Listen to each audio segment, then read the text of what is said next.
আঙুলে আঙুল ছুঁয়ে শেখালে তুমি বনলতা, সাবধানে মা। পথ চলা। বাবা, তোমাকে কতবার বলেছি মা, স্টিক ছাড়া তুমি হাঁটবে না। ওঠো। এই আমি বাইরে যাচ্ছি মা। হ্যাঁ, তুমি একদম চুপচাপ খেলা করবে। আমি যতক্ষণ না আসি ততক্ষণ যেই নক করুক তুমি দরজা খুলবে না। ঠিক আছে। আমার যত তুই এখানে কি করছিস? আমি ওই যে হামিদ চাঁদের সাথে একটু দেখা করতে আসছি। হামিদ ভাই যে সবসময় বাসায় থাকে না, তুই জানিস না? তুই যে কি মতলবে আসিস আমি কিন্তু সব বুঝি। যা। করবে কে হামিদ সাহেব, অনেক বছর তো হলো যে আপনি এই রোগে আক্রান্ত। আপনার হাতে কিন্তু একদম সময় নেই। দুটো কিডনি আপনার অকেজো হয়ে গেছে।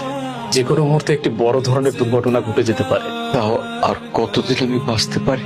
আসলে বাঁচা মরা তো উপরওয়ালার